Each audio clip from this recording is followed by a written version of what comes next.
الحمد لله نحمده ونستعينه ونستغفره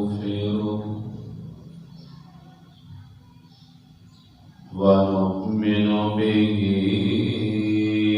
ونتوكل عليه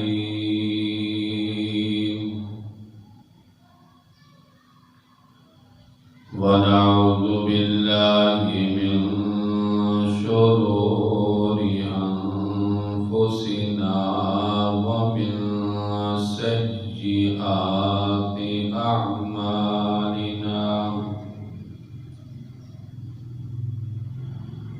من يهده الله فلا مضل له ومن يضلله فلا هادي له ونشهد أن لا إله إلا الله وحده لا شريك له ونشهد أن سيدنا وحبيبنا ومولانا محمدا عبده ورسوله أما بعد فأعوذ بالله من الشيطان الرجيم بسم الله الرحمن الرحيم لا يستوي منكم من أنفق من قبل الفتح وقاتل أولئك أعظم درجة من الذين أنفقوا من بعد وقاتلوا وكلا وعد الله الحسنى والله بما تعملون خبير. قال النبي صلى الله عليه وسلم إذا ظهرت الفتن والبدع وسبت أصحابي فليظهر العالم علمه فإن لم يفعل فعليه لعنة الله والملائكة والناس أجمعين أو كما قال عليه الصلاة والسلام. يا رب آدم علمني يا مفهم سليمان فهمني رب اشرح لي صدري ويسر لي أمري واحلل عقدة من لساني يفقهوا قولي رب زدني علما اللهم علما نافعا. محبت اور عقیدت کے ساتھ درود پاک پڑھیں. اللهم صل على محمد وعلى آل محمد كما صليت على إبراهيم وعلى آل إبراهيم إنك حميد مجيد. اللهم بارك على محمد وعلى آل محمد كما باركت على إبراهيم وعلى آل إبراهيم إنك حميد مجيد.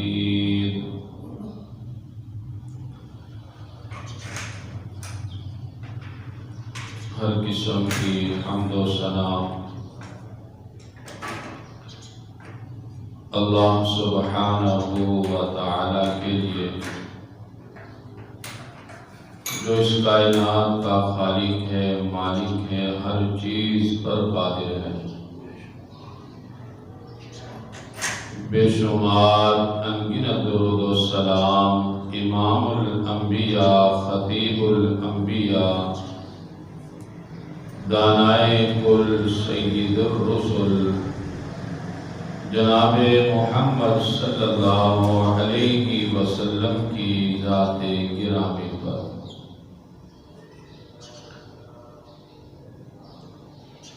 رجب کا مہینہ ہے۔ رجب میں اللہ پاک نے اپنے پیارے حبیب کو زمینی معراج بھی کروائی اور آسمانی بھی معراج کروائی، اور اسی رجب کے مہینہ میں 22 رجب المرجب کو حضور کے پیارے صحابی کاتب وحی، پوری امت مسلمہ کے ماموں، ان کی وفات ہے، جن کا نام سیدنا امیر معاویہ بن سفیان رضی اللہ تعالی عنہ ہے۔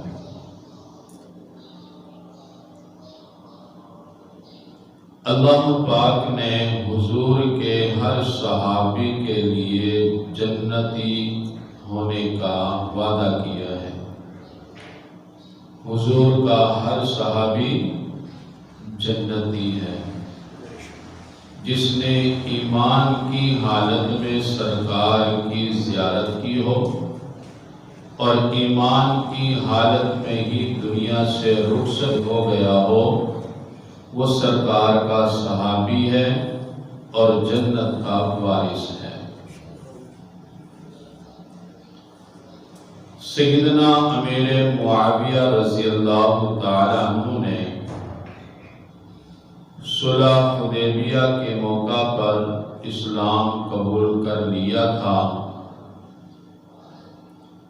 لیکن اس کا اظہار فتح مکہ کے موقع پر کر دیا۔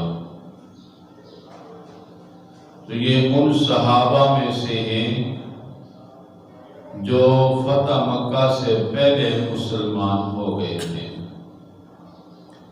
اور ان کی شان اللہ پاک نے اپنی کتاب میں بیان فرمائی، لا يستوی منکم من انفق من قبل الفتح وقاتل۔ جو فتح مکہ سے پہلے مسلمان ہو گئے، یہ ان سے زیادہ درجہ رکھتے ہیں، اولئک اعظم درجۃ من الذین انفقوا من بعد وقاتلوا، جو فتح مکہ کے بعد مسلمان ہوئے۔ ان کا خرچ کرنا بھی افضل ہے جو فتح مکہ سے پہلے مسلمان ہوئے، ان کا جہاد کرنا بھی بہت بڑا ثواب ہے جو فتح مکہ سے پہلے مسلمان ہوئے۔ جو فتح مکہ کے بعد مسلمان ہوئے ہیں، ان کی فضیلت ان سے کم ہے۔ باقی اللہ تعالیٰ نے وَكُلًّا وَعَدَ اللَّهُ الْحُسْنَى، چاہے وہ فتح مکہ سے پہلے مسلمان ہوا ہے یا فتح مکہ کے بعد، اللہ تعالیٰ نے ہر ایک کے لیے جنتی ہونے کا وعدہ کیا ہے۔ جب اللہ تعالیٰ نے ان کے لیے جنتی ہونے کا وعدہ کر دیا ہے، تو پھر میں اور آپ کس طرح تبرہ کر سکتے ہیں؟ سرکار نے اپنی امت کے بارے میں پہلے ہی پیشین گوئی فرما دی، ان امتی لا تجتمع علی فتنۃ، سرکار فرماتے ہیں کہ میری امت فتنہ پر جمع نہیں ہو سکتی۔ فَإِذَا رَأَيْتُمْ اِخْتِلَافًا، ہاں جب امت میں اختلاف دیکھو، فَعَلَيْكُمْ بِالسَّوَادِ الْأَعْظَمِ، جس طرف بڑی جماعت ہے اس کے ساتھ کھڑے ہو جاؤ۔ مسائل میں اختلاف ہو جاتا ہے، سرکار نے فرمایا جدھر اکثریت ہے، جس کے ماننے والے زیادہ ہیں، اس طرف تم لوگ کھڑے ہو جاؤ۔ اس کا مطلب ہے کہ وہ جماعت اللہ پاک کے ہاں مقبول ہو چکی ہے۔ تو سیدنا امیر معاویہ رضی اللہ تعالی عنہ کی شان میں گستاخی کرنے والے بہت کم ہیں۔ ہم نے ان کی طرف نہیں دیکھنا، اس جماعت کے ساتھ کھڑے ہو جانا ہے جو سیدنا امیر معاویہ رضی اللہ تعالیٰ عنہ سے محبت کرتے ہیں اور اس کا دفاع بھی کرتے ہیں۔ اور الحمدللہ پوری دنیا میں اتنی بڑی جماعت ہے کہ جس کا انحصار کرنا مشکل ہے کہ جو سیدنا امیر معاویہ رضی اللہ تعالیٰ سے محبت رکھتی ہے۔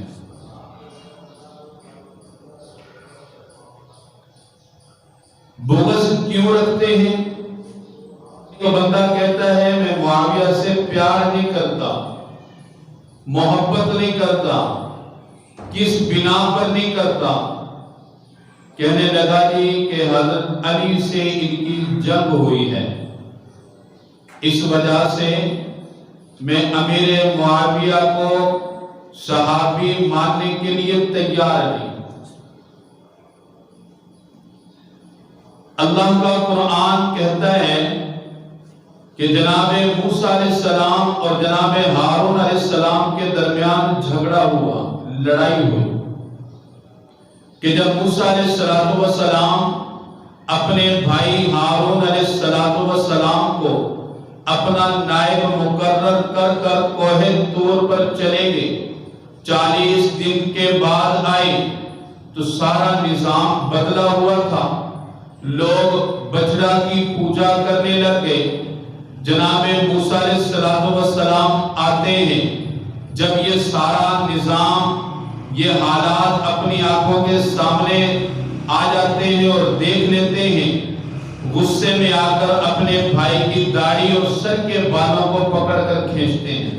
اے میری ماں کے بیٹے، میرے سر کے بالوں اور داڑھی کو نہ کھینچ، اگر میں تیری بات کا انتظار نہ کرتا تو اس بات کا بھی ڈر تھا کہ تو مجھے ڈانٹتا کہ تو نے قوم کو تفرقے میں ڈال دیا۔ اگر میں ان سے جنگ کرتا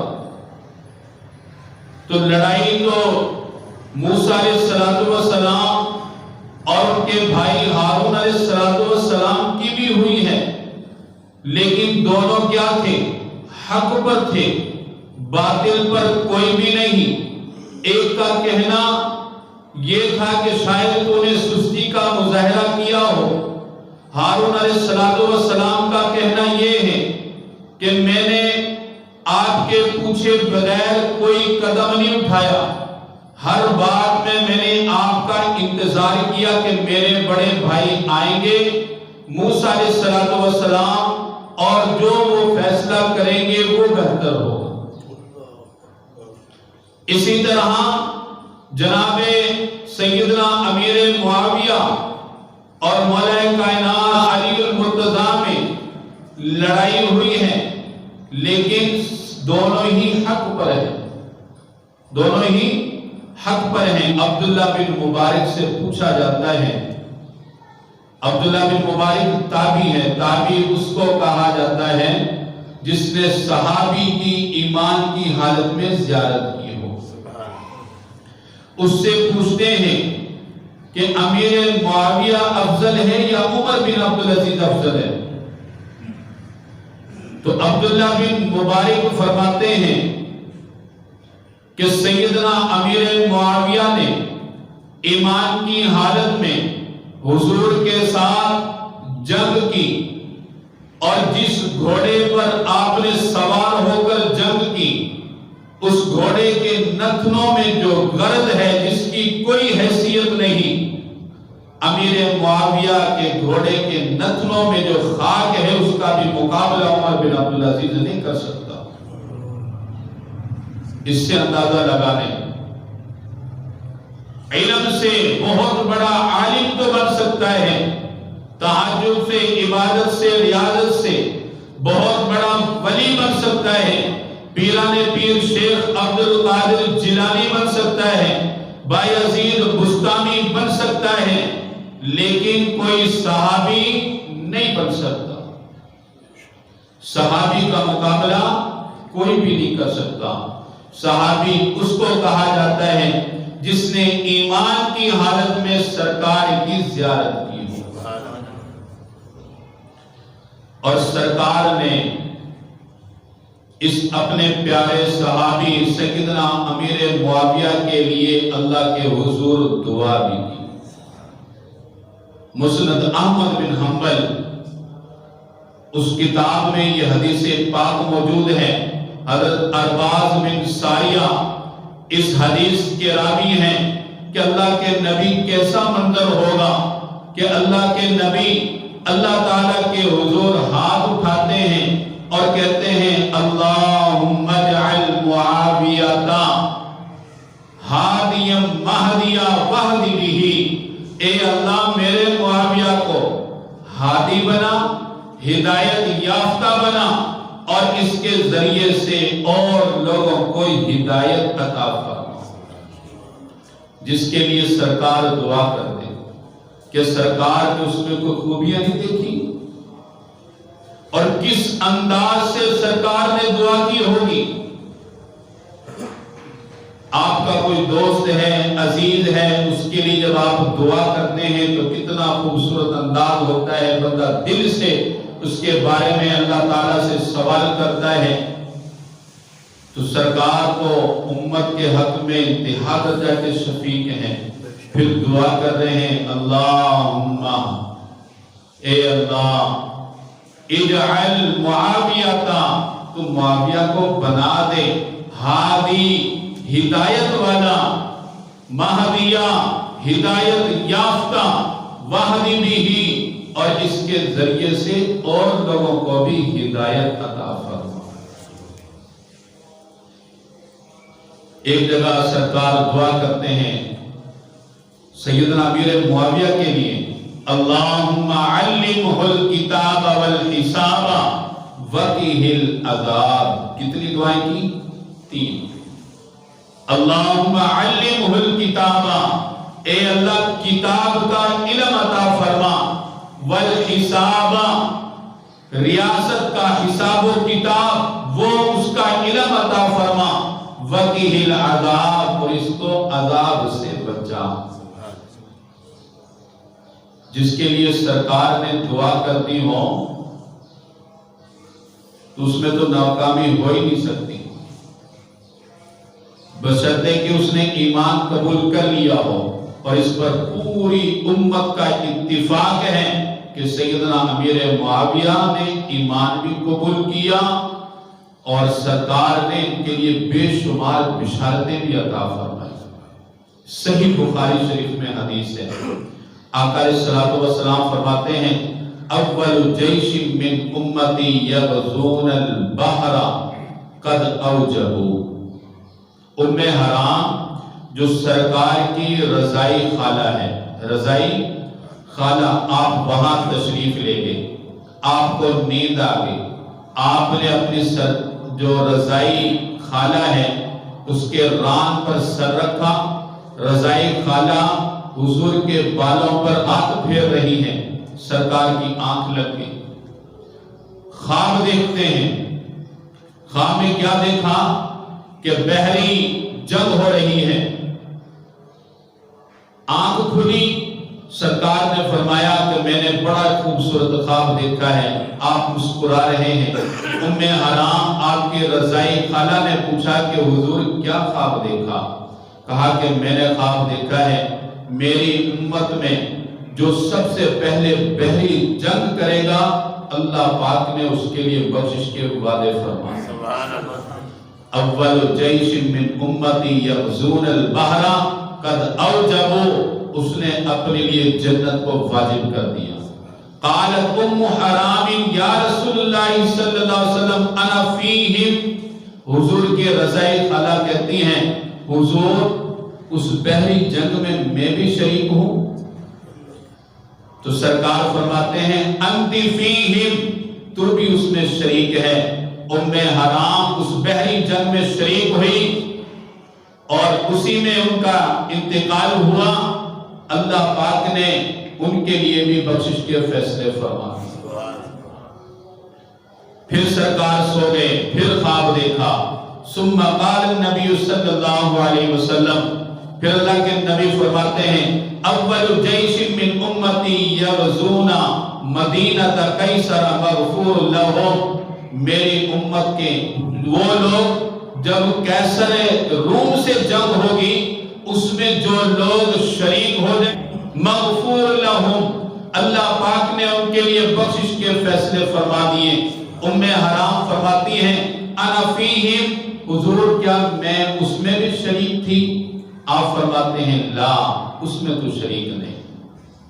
یعنی پہلی جو بحری جنگ ہوئی اس میں ام حرام شریک ہے، اور پہلی جنگ جو بحری کی وہ سیدنا امیر معاویہ رضی اللہ تعالی عنہ نے کی ہے. تو سرکار نے ان کے لیے پہلے ہی بشارتیں دے دی کہ یہ وہ پیارے صحابی رسول ہیں کہ اللہ پاک نے ان کے لیے بخشش کے فیصلے فرما دیے. کوئی کتنا ہی بڑا ولی کیوں نہ بن جائے، کتنا بڑا عالم ہی کیوں نہ بن جائے، اس کے لیے اجازت نہیں ہے کسی صحابی پر تبرہ بازی کرے یا کسی صحابی کی شان کو گھٹانے کی کوشش کرے. اللہ پاک نے ہر ایک کے لیے وَكُلًّا وَعَدَ اللَّهُ الْحُسْنَى بخشش کا وعدہ فرمایا ہے. حضور کی یہ وہ پیاری جماعت ہے جن سے اللہ پاک کی ذات راضی ہے اور یہ اللہ پاک سے راضی ہے. کہیں فرمایا اولئک ھم المؤمنون، یہی ایمان والے ہیں. کہیں فرمایا اولئک ھم المہتدون، یہ ہدایت یافتہ ہیں. اولئک ھم الفائزون، کہیں فرمایا کامیاب یہی لوگ ہیں. پورا قرآن اللہ پاک نے حضور کی اس جماعت کی تعریف میں بھر دیا ہے جگہ جگہ. فَإِنْ آمَنُوا بِمِثْلِ مَا آمَنْتُمْ فَقَدْ اهْتَدَوْا، قیامت تک کے مسلمانوں کو پیغام دے دیا اگر ایمان لانا چاہتے ہو، اس کے ساتھ ہدایت بھی چاہتے ہو، پھر ایمان کا معیار یہ ہونا چاہیے کہ صحابہ کرام کی طرح ایمان لے کے آؤ. اور جو صحابہ کو گالی دیتا ہے اللہ پاک نے ان کو بے وقوف خود قرآن میں کہا ہے کہ یہی بے وقوف ہے. صحابہ کی جماعت کا چناؤ اللہ پاک کی ذات نے کیا، اللہ پاک کی ذات نے اس کا انتخاب کیا، اور ان کی تربیت کس نے کی؟ سرکار نے کی. تو سیدنا امیر معاویہ رضی اللہ تعالی عنہ کو اللہ پاک نے الگ شان دی ہے. کاتب وحی ہیں جو اللہ پاک کی طرف سے حضور پر قرآنی آیات اترا کرتی تھی، ان کو یہ تحریری شکل میں لایا کرتے تھے، لکھا کرتے تھے. اگر ہم سیدنا امیر معاویہ کی ذات میں شک کریں تو پھر سارا اسلام شکوک و شبہات میں ڈل جائے گا، کیونکہ قرآن ایک ایسی کتاب ہے جس کی حفاظت کی ذمہ داری اللہ پاک نے خود لی ہے. اِنَّا نَحْنُ نَزَّلْنَا الذِّكْرَ وَإِنَّا لَهُ لَحَافِظُونَ، قرآن کو جو ہم نے اتارا ہے ہم ہی اس کی حفاظت کرنے والے ہیں، اور اس قرآن کو لکھنے والے کون ہیں؟ سیدنا امیر معاویہ رضی اللہ تعالیٰ عنہ۔ اپنے ایمان کی حفاظت رکھو، اپنے ایمان کی حفاظت کرو۔ حضور علیہ الصلوۃ والسلام نے ارشاد فرمایا اذا ظہرت الفتن والبدع وسبت اصحابی فلیظہر العالم علمہ فإن لم يفعل فعليه لعنۃ اللہ والملائکۃ والناس اجمعین۔ تمہارے سامنے فتنے اٹھیں گے، بدعات بھی تمہارے سامنے آئیں گی، جو حضور کا دین نہیں ہے، لیبل لگا دیا ہے دین کا، سنت کا، لیکن اس کی سند نہ حضور سے ہے نہ حضور کے پیارے صحابہ سے ہے۔ وَسُبَّتْ اصحابی، ایسا بھی فتنہ آئے گا جو میرے صحابہ کو گالی دیں گے، میرے صحابہ کو گالی دیں گے، میرے صحابہ کو برا کہیں گے۔ تو وقت کے جو علماء ہیں، مفتیان کرام ہیں، ان کے ذمہ داری ہے فَلْيُظْهِرِ الْعَالِمَ عِلْمَهُ، اپنے علم کو ظاہر کریں، اپنے علم کے ذریعے سے مسلمانوں کی اصلاح کریں۔ اگر عالم جانتے ہوئے، علم رکھتے ہوئے آواز نہیں اٹھاتا، اللہ کے نبی صلی اللہ علیہ وسلم ارشاد فرماتے ہیں فَإِن لَّمْ يَفْعَلْ فَعَلَيْهِ لَعْنَةُ اللَّهِ وَالْمَلَائِكَةِ وَالنَّاسِ أَجْمَعِينَ، اس پر اللہ کی بھی لعنت، اللہ کے فرشتوں کی بھی لعنت، اور تمام لوگوں کی بھی لعنت۔ تو سیدنا امیر معاویہ کے بارے میں بہت بڑا فتنہ اٹھ چکا ہے۔ جو سیدنا امیر معاویہ سے بغض رکھتا ہے، سرکار نے فرما دیا کچھ ایسے مسائل فتنے تمہارے سامنے برپا ہوں گے، پھر فیصلہ کیسے کرو گے؟ میں بتاتا ہوں کیسے فیصلہ کرنا ہے۔ سرکار فرماتے ہیں ان امتی لا تجتمع علی فتنۃ، یہ بات اپنے دل و دماغ میں بٹھا لیں، اپنے دل کی تختی پر لکھ لیں۔ حضور نے فرمایا کہ میری امت فتنہ پر جمع ہو ہی نہیں سکتی۔ فَإِذَا رَأَيْتُمْ اخْتِلَافًا، ہاں جب تم امت میں اختلاف دیکھ لو، فَعَلَيْكُمْ بِالسَّوَادِ الْأَعْظَمِ، جس طرف بڑا لشکر ہو، اکثریت ہو، جس طرف زیادہ لوگ ایمان والے کھڑے ہوئے ہوں، ان کے ساتھ تم بھی کھڑے ہو جاؤ۔ اپنے مسائل کا حل ابھی سے خود ہی تلاش کر سکتے ہو۔ جو عمل جس پر اکثریت ہے اس کے ساتھ کھڑے ہو جاؤ۔ تو سیدنا امیر معاویہ سے محبت کرنے والی بہت بڑی جماعت ہے۔ علماء اہل سنت کی جماعت کا ہی اگر انحصار کریں تو بہت مشکل ہے۔ سیدنا امیر معاویہ کا جب وصال کا وقت آتا ہے، ایسے کوئی اپنا ہی کر سکتا ہے جو حضور کا اپنا ہو، جو حضور کے ساتھ محبت رکھنے والا ہو۔ حالت نزا میں آتے ہیں، سیدنا امیر معاویہ تاریخ الخلفاء میں لکھا ہوا ہے، سرکار کے بالوں کو جمع کر کے رکھا۔ سرکار کے کچھ بال جب آپ کے گر جاتے تھے تو صحابہ کرام تبرک کے لیے اپنے پاس رکھ لیا کرتے تھے۔ اب ان چیزوں کو کون رکھتا ہے؟ جس کے دل میں عقیدت ہو، جس کے دل میں ایمان ہو، جو اپنی جان سے زیادہ محبت کرتا ہو۔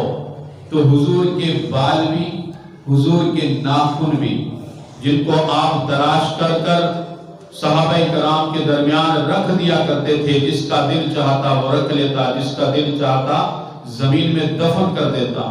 حضور کے استعمال شدہ پانی کو بھی زمین پر نہیں گرنے دیتے تھے۔ تو سیدنا امیر معاویہ نے حفاظت کے ساتھ ان چیزوں کو رکھا، اور فرماتے ہیں اپنے معتقدین کو کہ جب میرا دنیا سے انتقال ہو جائے تو میری قبر میں کفن کے ساتھ ان چیزوں کو رکھ دینا. شاید میرے اعمال کی وجہ سے نہیں، اللہ پاک حضور کے ان متبرک بالوں اور ناخن کی برکت سے جو میرے جسم کے ساتھ ٹچ ہو رہے ہیں، اللہ پاک شاید ان کی برکت سے میرے لیے بخشش کے فیصلے فرما. اس سے بڑھ کر محبت کیا ہو سکتی ہے؟ ہم بھی اپنے ماں باپ سے پیار کرتے ہیں لیکن ان کے بالوں کو سنبھال کر نہیں رکھتے، ان کے ناخنوں کو سنبھال کر نہیں رکھتے. کتنی بھی محبت کی ہم مثالیں پیش کریں لیکن وہ سب محبت کے جلوے پہلو سیدنا امیر معاویہ رضی اللہ تعالیٰ کے سامنے. تو دعا ہے اللہ تعالیٰ سے، اللہ تعالیٰ ہم سب کو جناب سیدنا امیر معاویہ رضی اللہ تعالیٰ کی محبت، ان کی عقیدت اللہ تعالیٰ ہم سب کو نصیب فرمائے، اور جو ان سے بغض اناد رکھتے ہیں اللہ تعالیٰ ان کے فتنہ سے ہم سب کی حفاظت فرمائے. وما علینا الا البلاغ.